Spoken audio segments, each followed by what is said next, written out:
এখন ভাইজান আপনাদের সামনে বলবে। ভাই স্টেজে আমার বসতে হবে, বসতে হবে, বসতে হবে, বসতে হবে, বসতে হবে, বসতে হবে। আজকে সবার সভাপতি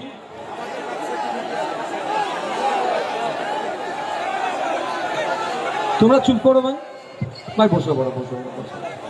এবার তো জন্য কি হবে?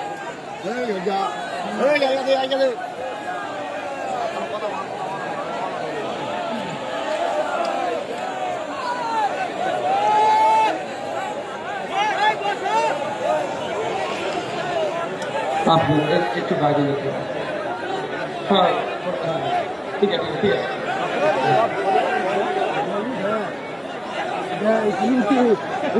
চারটে মাস খাওয়া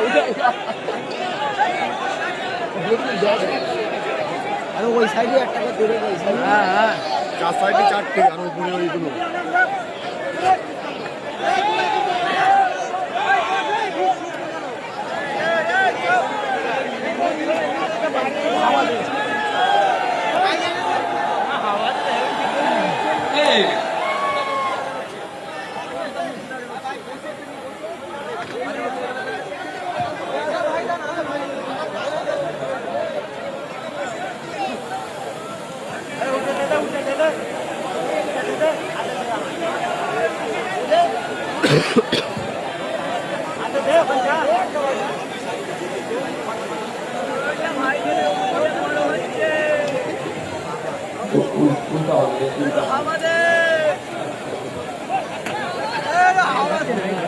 ধন্যবাদ আপনাদেরকে যে আপনারা ইন্ডিয়ান সেকুলার ফ্রন্টের প্রার্থী আমাদের মিন্টু শাহাজি ভাইকে বিধানসভায় পাঠাবেন। তার মানসিক প্রস্তুতি নিয়ে আমি 3 নম্বর মিটিং এ এসেছি। যত মিটিং বাড়ছে জনসংখ্যাও তত আপনারা বাড়াচ্ছেন।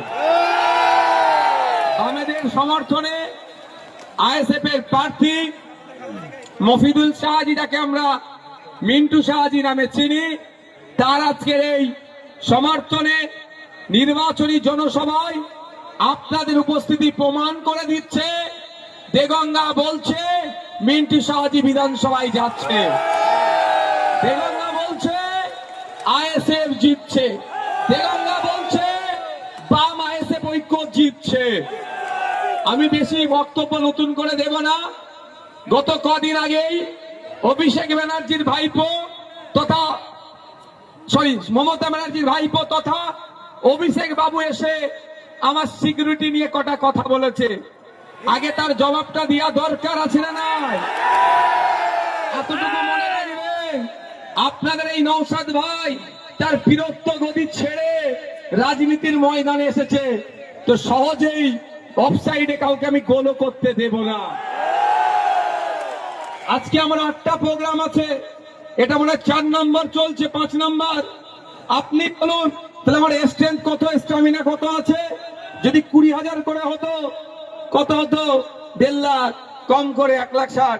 কিন্তু সেটা ছেড়ে আমি অন্য রাস্তায় এসেছি নোংরামি বন্ধ করার জন্য, চাল চুরি বন্ধ করার জন্য, রেশন চুরি বন্ধ করার জন্য, রেশনের প্লাস্টিকের চাল ভরে দিচ্ছে সেটা বন্ধ করার জন্য এসেছি।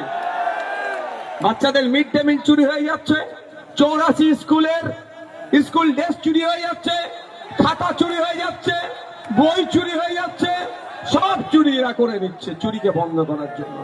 তাই বন্ধুগণ স্লোগানিং পড়ে দেবেন, ভাই স্লোগানিং পড়ে দেবেন। কি বলছে এগুলো শুনে নেবেন। উনি বললেন যে আমি নাকি, আস্তে ভাই আমার, আস্তে আস্তে। উনি বললেন আমি শুভেন কি অমিত শাহজির দেওয়া সিকিউরিটি নিয়ে ঘুরছি, যদি সাহস থাকে ছেড়ে দিন, রাজ্য সরকার তাহলে দেবে। এটা বলেছে তো, শুনে জানটা একদম ঠান্ডা হয়ে গেল, তাই না? কত তার মানসিকতার কথা বলেছে। এই ধরনের রাজনীতিবিদ হওয়া দরকার, তাই না?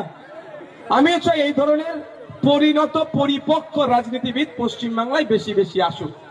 কিন্তু অভিষেক বাবু জানা নাই অলরেডি নওশাদ সিদ্দিকী 3বার তার পিসিমণি তথা রাজ্যের স্বরাষ্ট্রমন্ত্রী মুখ্যমন্ত্রীকে তার নিরাপত্তার জন্য 3বার চিঠি করেছে, নিরাপত্তা রক্ষী দেয়নি।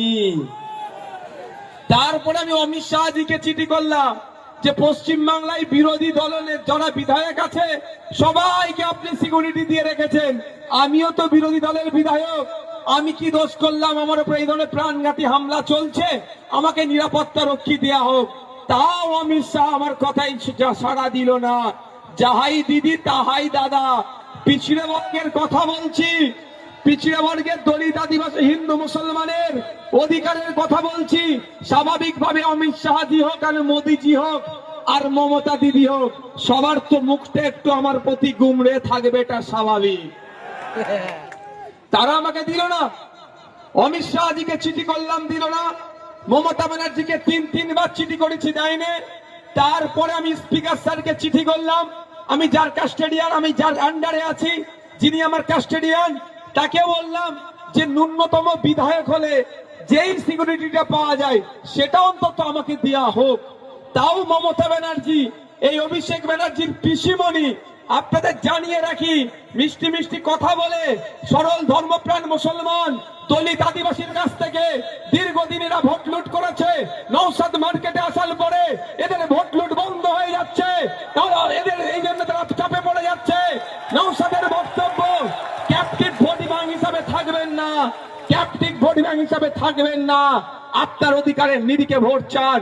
আপনি দলিত, আপনি আদিবাসী, আপনি হিন্দু, আপনি মুসলমান, আপনি ওবিসি, আপনি খ্রিস্টান, আপনি ছাত্র, আপনি যুবক, আপনি কৃষক, আপনি শ্রমিক, আপনি সরকারি কর্মচারী, আপনি প্যারা টিচার, আপনার যে সংবিধান প্রদত্ত অধিকার আছে সেইগুলো চান, তার জন্য আওয়াজ তুলুন।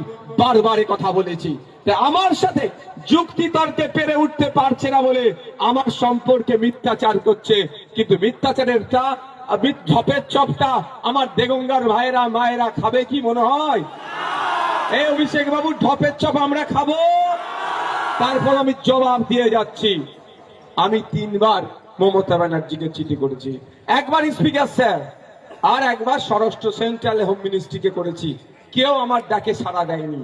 কিন্তু আমি তো চুপ থাকার ছেলে নয়, সোজা আঙুলে না ঘি উঠলে কি করতে হয় আঙুল।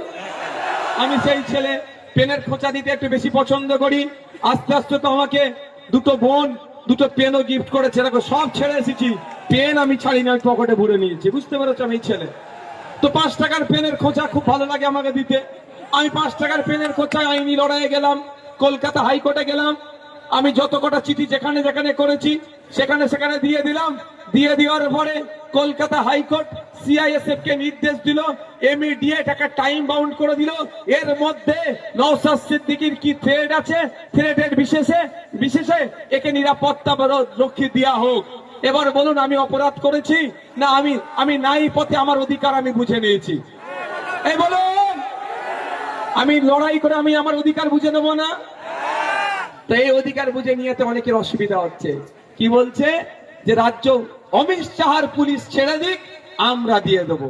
আমি তাহলে একটু জানতে চাই অভিষেক বাবুকে, যে অভিষেক বাবু আপনি যখন দিল্লি এয়ারপোর্টে নামেন, সিআইএসএফ আপনাকে স্কট করে মেন দরজা অব্দি ছেড়ে দেয়, সেটাও সিআইএসএফ, এরাও সিআইএসএফ।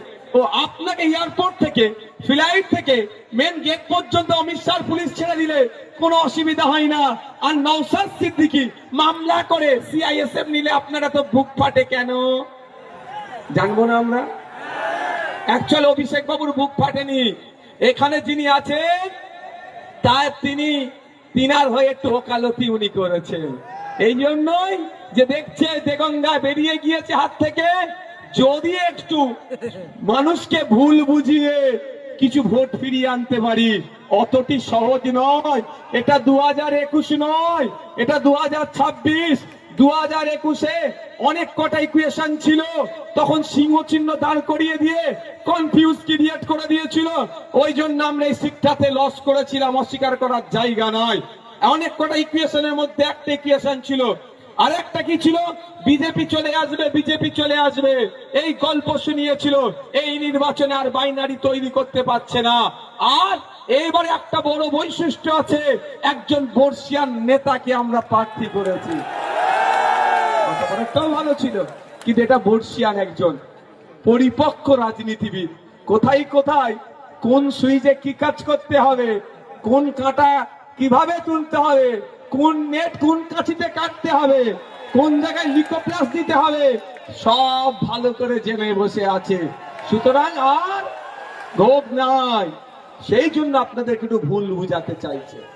আমি আপনাদের বলি, আপনাদের জেনে রাখা দরকার, আমার জানার মধ্যে যদি ভুল হয় আশা করছি অভিষেক বাবু পরের বক্তব্যে আমার ভুলটা শুধরে নেবে। এডুকেশন হ্যাজ নো এন্ড, শিক্ষার কোনো শেষ নাই। আমার জানার গাড়িতে ভুল থাকতে পারে, যদি থাকে অভিষেক বাবু পরের বক্তব্যে কি করবে, আমার ভুলটা শুধরে দেবে। কি দিল্লি এয়ারপোর্ট থেকে বার হলেন, পার্লামেন্ট গেলেন, আপনার বাসভবনে গেলেন, আপনার নিরাপত্তাটা কে দেয়? বাংলার police, West Bengal police, Calcutta police, না ব্যারাকপুর কমিশনারেটের পুলিশ দেয়? কে দেয়? দিল্লি পুলিশ দেয়। দিল্লি পুলিশ কার আন্ডারে? সিআইএসএফ যার আন্ডারে, দিল্লি পুলিশ তার আন্ডারে, তথা অমিত শাহজির আন্ডারে।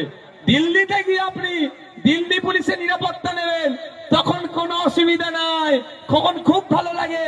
আর নওশাদ সিদ্দিকীর উপরে প্রাণঘাতী হামলা আপনারা চালাচ্ছেন, তাহলে সেখানে নওশাদ সিদ্দিকী আর লড়াই করে, আইনি লড়াই করে নিরাপত্তা রক্ষী দিলে এত কেন অসুবিধা হয় আপনাদের? এই প্রশ্ন করবেন না? তাহলে ক্লিয়ার মেসেজ, মেসেজ ক্লিয়ার তো? তাহলে কেউ যদি বলে অমিত শাহজির পুলিশ ছেড়ে দিতে, বা কেন অমিত শাহজির পুলিশ নিয়ে ঘুরছে, উত্তর দিতে পারবেন? এরপরে একটা প্রশ্ন থাকছে, উনি বলেছেন অমিত শাহজির পুলিশ কি ছেড়ে দেওয়ার কথা। হ্যাঁ, আমি অমিত শাহজির পুলিশ তো নয়, এটা দেশের পুলিশ। কি এটা দেশের পুলিশ, দেশের force, central reserve arms forces এর মধ্যে এরা একজন, তাই এটা দেশের ফোর্স। তারপরেও বলছি, আপনি বলুন, আজ এরপর থেকে যখন দিল্লি যাবেন, এয়ারপোর্টে ফ্লাইট থেকে নেবে, পার্লামেন্ট হাউস বলুন আর আপনার বাসভবন বলুন, বা আপনি যেখানে থাকেন সেইখান পর্যন্ত আপনি কথা দেন দিল্লি পুলিশকে নেবেন না। আমিও কথা দিচ্ছি, বিনা সিকিউরিটিতে আমিও ঘুরবো। কি বলছি বুঝে আসছে? উনি দিল্লিতে গিয়ে অমিত শাহর পুলিশ নেবে, সেখানে অসুবিধা নাই। আর নওশাদ এখানে মামলা করে দেশের পুলিশ নেবে, ওনার ওই জন্য বুক ফেটে যায়। কি বলছি বুঝে আসছে? এগুলো আপনাকে মাইন্ডকে ডাইভার্ট করতে চাইছে। আমরা মাইন্ড সেট আপ করে নিয়েছি তো। ইভিএম মেশিনের কোন নম্বরে? আবার দেখান তো আপনারা দুটো হাত তুলে 7 নম্বর কেমন করে? 7 নম্বর তো মা ইভিএম মেশিনের মাইন্ড সেট আপ হয়ে গেছে।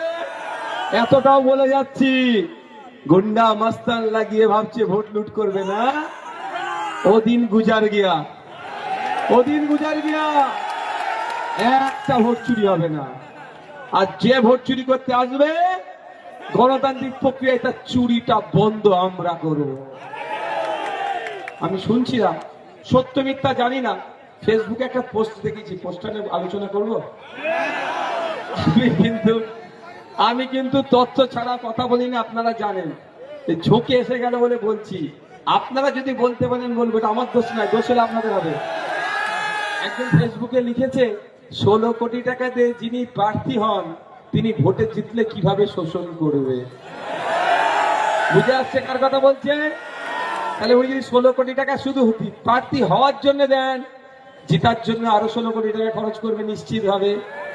32 কোটি টাকা যদি খরচ করে, 10 টাইমস যদি লাভ করে 320 কোটি টাকা তুলবে। ব্যবসায়ী, ব্যবসায়ী তো নাকি ভাই?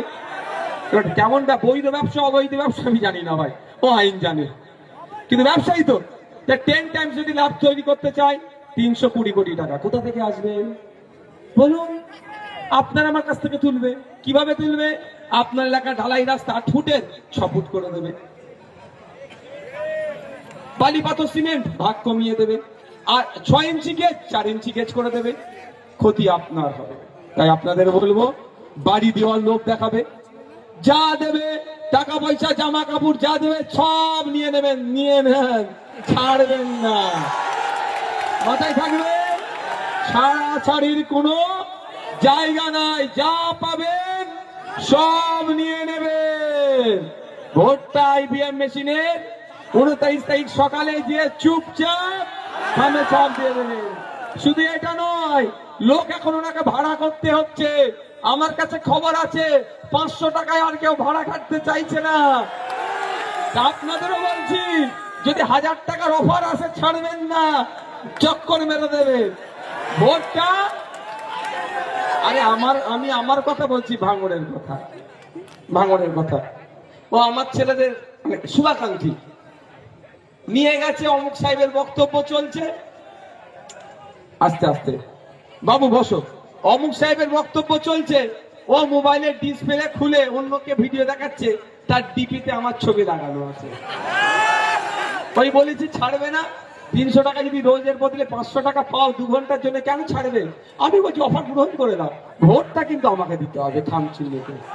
তাই বন্ধুগণ, আমি আপনাদের বলবো একটা কথা, যে আগামী 5 বছর দেগঙ্গার ভালো থাকা শুধু নয়, রাজ্যের মানুষের হয়ে লড়াই করার জন্য, নওশাদ সিদ্দিকীর পাশে সাথ দেওয়ার জন্য, নওশাদ সিদ্দিকীর সুরে মিলিয়ে আইনের সবার মধ্যে গিয়ে শিক্ষা, স্বাস্থ্য, কর্মসংস্থান সহ যে বিলগুলো নিয়ে আসছে মানুষের বিপক্ষে যাচ্ছে, যেমন আপনার ওয়াকফ সংশোধনী আইন থেকে শুরু করে